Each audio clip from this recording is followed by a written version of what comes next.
What's up, everyone? Thanks for checking out the channel. Today we're at my day job, which is why I'm nocturnal welding, because I work all night after work.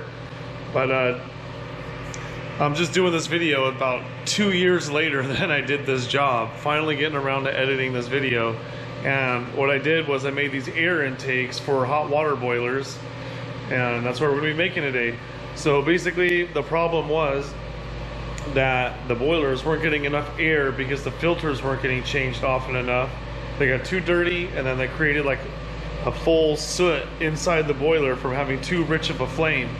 So I'm gonna make these air boxes, and well, I did make the air boxes 2 years ago, and then they're gonna have filters on the sides and then a K&N filter in the middle, and there's just gonna be so much filter surface area that even if they get dirty, they'll still be able, the boilers will still run, and they won't be in that rich flame state. So yeah, let's go around. I'll show you the next clip, the aftermath and everything from 2 years ago. And I guess kind of the cool thing that I think about it now is that we'll be able to see how these filters have been holding up for the past 2 years.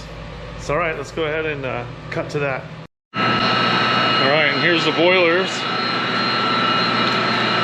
See that got all melted. So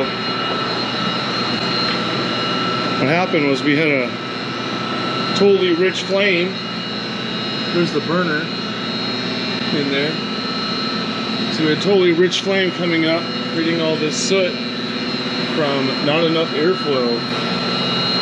See down there we got some melted rivets and aluminum. The flame was actually even just coming out of here.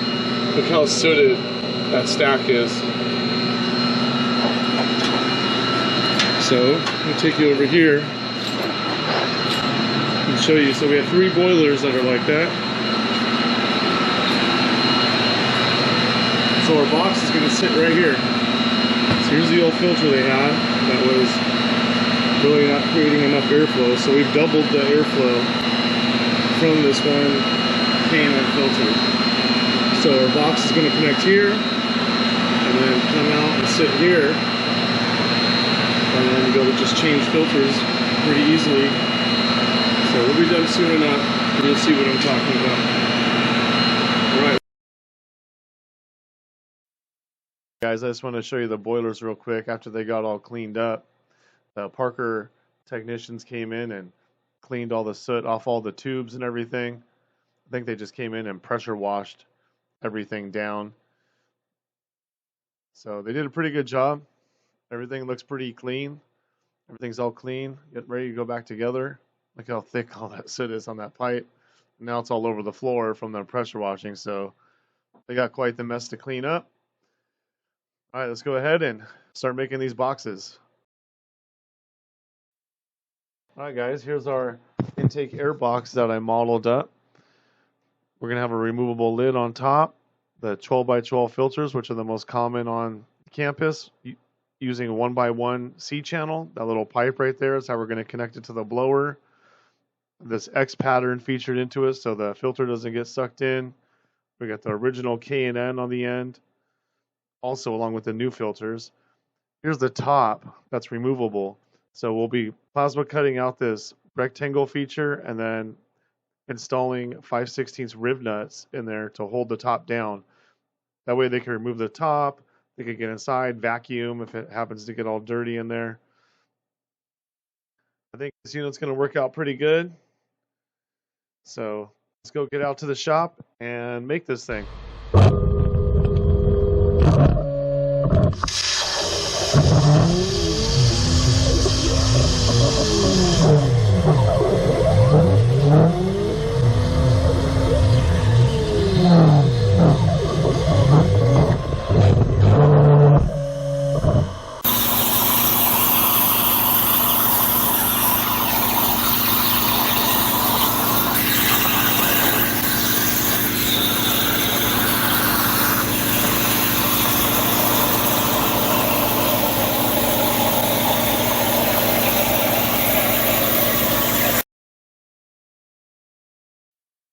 All right, right now we're going to use the Metabo burnishing tool.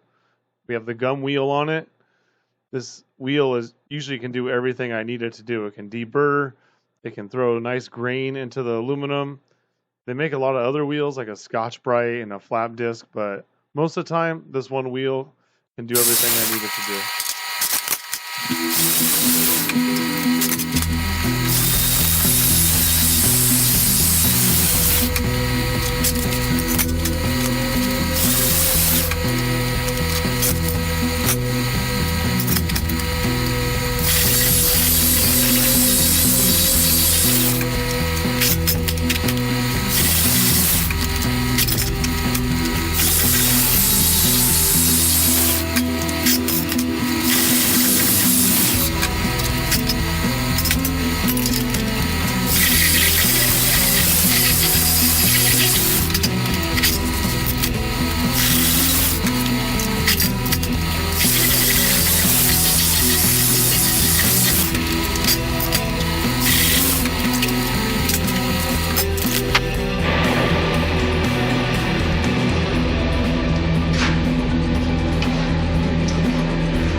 Alright, here we go.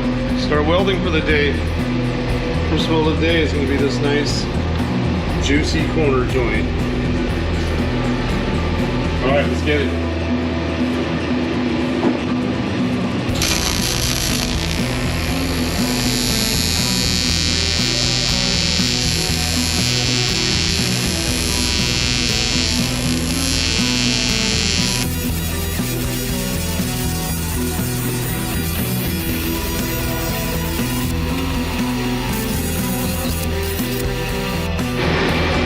Here's those welds we just got done doing.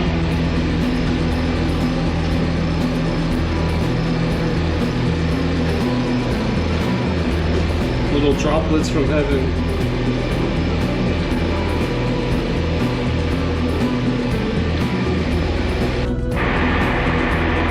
Alright, here we go.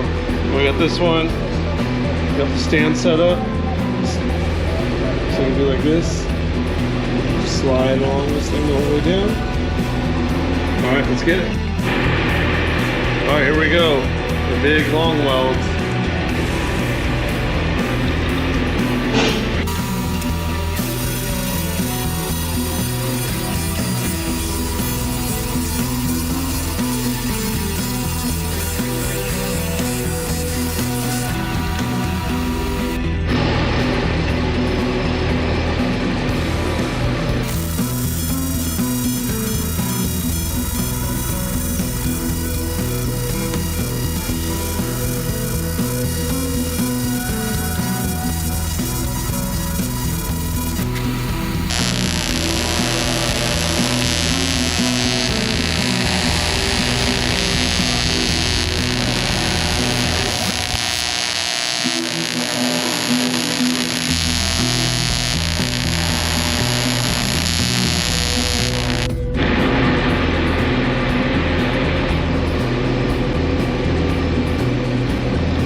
Alright guys, here we are done with the 2 Parker boiler air boxes. So we got the K&N here, we got 2 12x12s, one on each side. So I doubled our filtration and it's super easy to change. The lid comes off, all aluminum. Here we got 2 of them. Still need to make 1 more. Then there's going to be 3 cubes up in the future. All TIG welded. Alright, let's go put these babies on the boiler so they can tune them. Alright guys, we're in the boiler room doing the 2-year update. So here we go. Here's boiler number 1. The K&N on the back. She is doing good. Even with this filter dirty, which I'm gonna have to tell her to replace this, but even with the filter dirty, she's still holding up. We've never had a problem ever since I installed these 2 years ago. Or I ordered these special clamps from McMaster-Carr to go into the blower. Get those big dimes from the factory. There's blower number 2. Number 3, and then you can see over here they replaced the whole stack. That's a whole brand new stack in there. In here it was all melted and sooted. Here, I'll show you the stack. All brand new. Turned out pretty cool. Pretty cool. We got the boilers at what, 20%? You know these things would be at like 100% if they didn't have those extra cold air intakes, that extra 50 horsepower on them. So alright guys, that's the update. Pulling up. These things are made like a... Oh, this one's ramping up. Here, let's listen to it.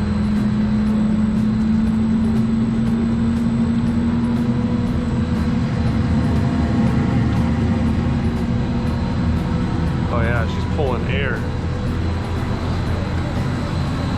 Let's see where we're at on the VFD. So those are hertz. 60 hertz would be 100%. And we're at 43 hertz. So that thing's ramping up pretty good right now.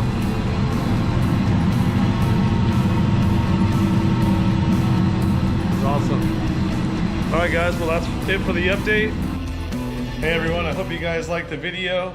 Take care and make each dime better than your last.